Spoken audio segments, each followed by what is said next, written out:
Bienvenidos a una nueva edición de nuestro especial sobre la COVID-19.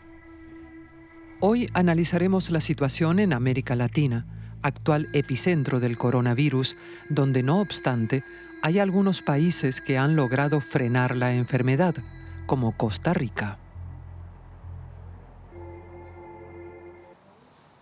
David Montero, de 30 años, se enfermó de COVID-19 hace 2 meses. Volvía de España, donde probablemente se contagió. Hoy él es uno de los más de 600 pacientes recuperados en Costa Rica y dona su sangre para ayudar a otros. Para que pacientes que están enfermos de COVID-19 en un hospital le introduzcan el plasma con los anticuerpos de este suero convaleciente y puedan tener una mejor recuperación. Esta es una de las estrategias en las que avanza Costa Rica, la fabricación de un suero anti-COVID-19 con el plasma con anticuerpos de pacientes recuperados. El plasma es purificado mediante un proceso físico-químico para producir un medicamento que podría salvar la vida de pacientes con cuadros severos. Con 5 millones de habitantes, Costa Rica registra la tasa de mortalidad más baja de América Latina y hay más pacientes recuperados que casos activos. ¿Cuál fue la clave del éxito? Ante todo, una reacción muy rápida, según explica el presidente de la máxima institución en salud del país. Se han cerrado escuelas, se ha cerrado el ingreso de turistas en media temporada pico del turismo, una actividad tan importante para Costa Rica. Se han cancelado los eventos masivos, no hay conciertos. Se ha implementado un despliegue en comunicación masivo para divulgar las mejores prácticas en higiene. Costa Rica activó su arma más potente, su robusto sistema de salud. El país gasta una cuarta parte de su presupuesto en salud. La cobertura de las personas sin ingresos está a cargo del Estado. El modelo de salud es solidario, de manera que los trabajadores mejor remunerados solventan la atención de las personas con menos recursos. Desde que se abolió el ejército se ha decidido invertir mucho más en salud que en otras áreas. Ha logrado tener un sistema que primero es universal, es solidario, y tener ese sistema tan sensible que nos permite hacer despliegues y control de brotes en donde quiera que tengamos en todo el país, ha hecho posible que hagamos una trazabilidad prácticamente de todos los casos. Hasta hoy se han realizado pruebas de coronavirus gratuitas a gran escala y se logró secuenciar el genoma completo del nuevo virus.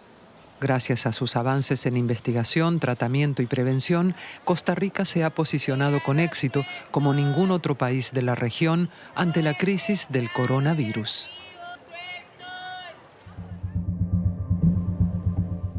En cambio, la situación en Brasil es muy grave.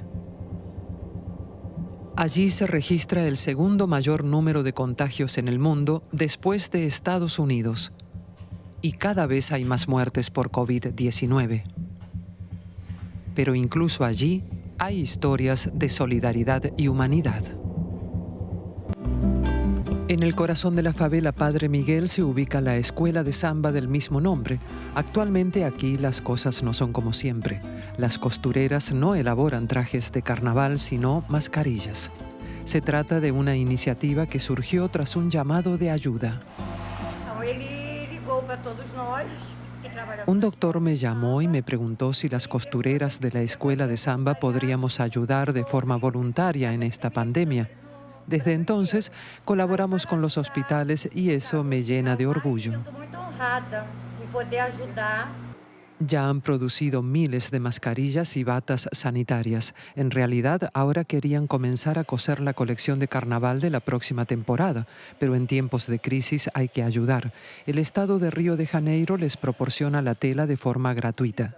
Así, la Escuela de Samba Padre Miguel es un ejemplo a seguir. Producimos las máscaras de forma voluntaria por amor a la gente y los vestuarios los hacemos por amor al carnaval y a la samba. Las playas de Río de Janeiro están cerradas. Es una de las muchas medidas impuestas por el gobernador. Pero al presidente de Brasil, Jair Bolsonaro, no le interesan tales medidas de distanciamiento. Para él, el coronavirus es solo un pequeño resfriado. El presidente contradice al gobernador. Bolsonaro quiere que retornemos a la normalidad. Para él, la economía es más importante que la vida de las personas. Incluso el Sambódromo, la sede del Carnaval de Río, ha sido transformado. Funge como almacén de alimentos para gente necesitada. Al mismo tiempo, los hospitales de Brasil ven superadas sus capacidades por la crisis del coronavirus. En la favela Padre Miguel, varias personas perdieron la vida tras padecer síntomas de la COVID-19. Eso motiva aún más a las costureras a brindar ayuda. Cuando desfilamos por el Sambódromo es maravilloso, pero fabricar ahora estas mascarillas y salvar vidas es una recompensa aún mayor. La solidaridad de los carnavaleros de la favela Padre Miguel en estos tiempos de crisis es una iniciativa esperanzadora para muchos.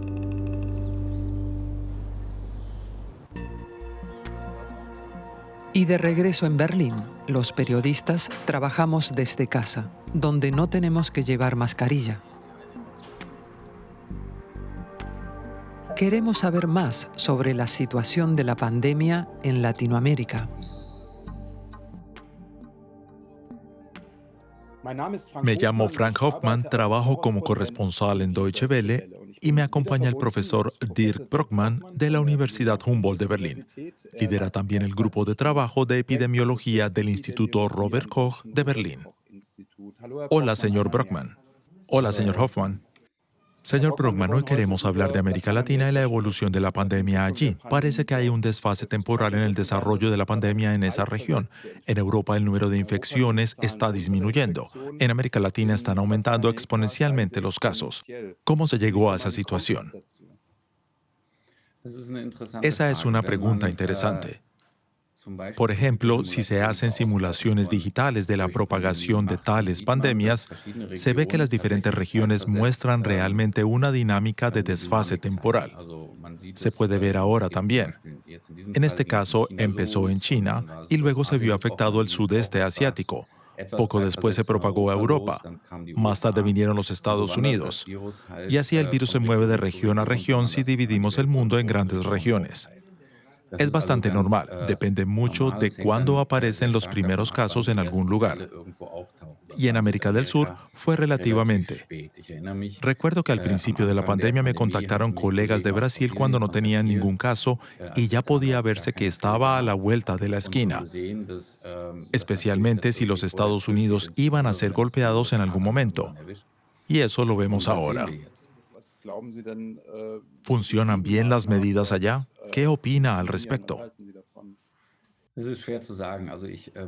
Es difícil de decir, pero lo veo con preocupación.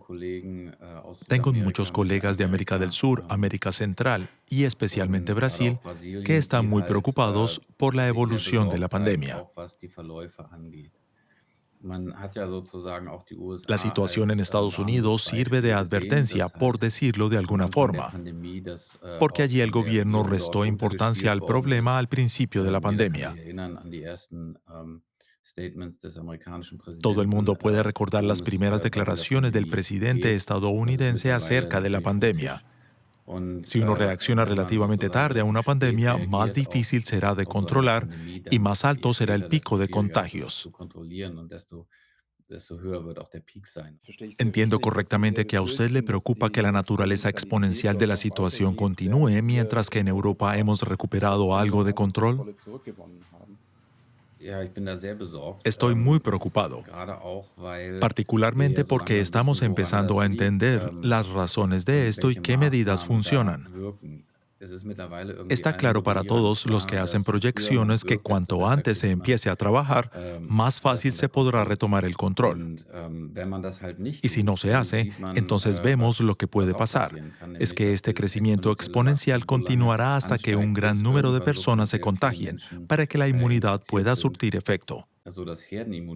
Pero eso requiere que un porcentaje realmente masivo de la población sea inmune y no hay razón para que no se tomen medidas para evitar que eso suceda. Gracias, profesor Dirk Brockmann. Hasta la próxima vez. Hasta la próxima. Y para terminar, miramos lo que sucede en la frontera norte de México, donde están varados miles de refugiados que querían llegar a Estados Unidos. El gobierno de Donald Trump cerró la frontera por el coronavirus y suspendió los trámites de asilo. Los inmigrantes solo pueden esperar.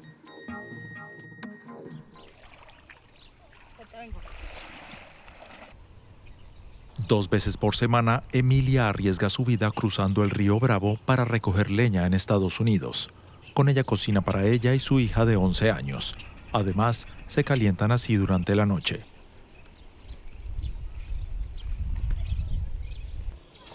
Vienen de Guatemala.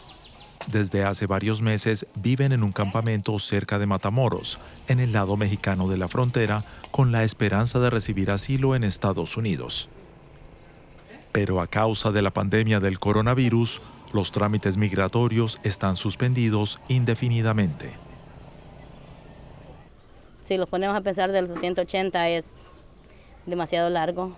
Entonces, el estrés, la tristeza, la depresión aquí es demasiado fuerte. El miedo a contraer el COVID-19 empeora la situación. Miles de personas viven en este improvisado centro de migrantes.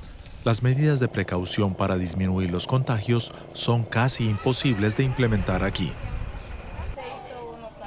La única ayuda viene de la beneficencia. Una persona que tenga síntomas pues puede contagiar a varias personas muy fácilmente, porque pues el campamento es pequeño, las personas conviven una al lado de la otra, conviven muchas personas hacinadas dentro de la misma tienda. Esta ONG ha conseguido paliar la propagación del coronavirus por el momento. A pesar del alto riesgo de contagio, son pocos los que abandonan el campamento, pues el regreso a casa es peligroso. Con lo que no les queda otra opción que resignarse y esperar que la situación cambie pronto, esperando no contraer la enfermedad. Mientras tanto, las autoridades mexicanas han levantado una valla alrededor del campo para, entre otras cosas, controlar la temperatura de quienes entran y salen. Así, Emilia Valle tendrá que seguir cruzando por leña de forma clandestina el peligroso río, pues no tiene otra alternativa.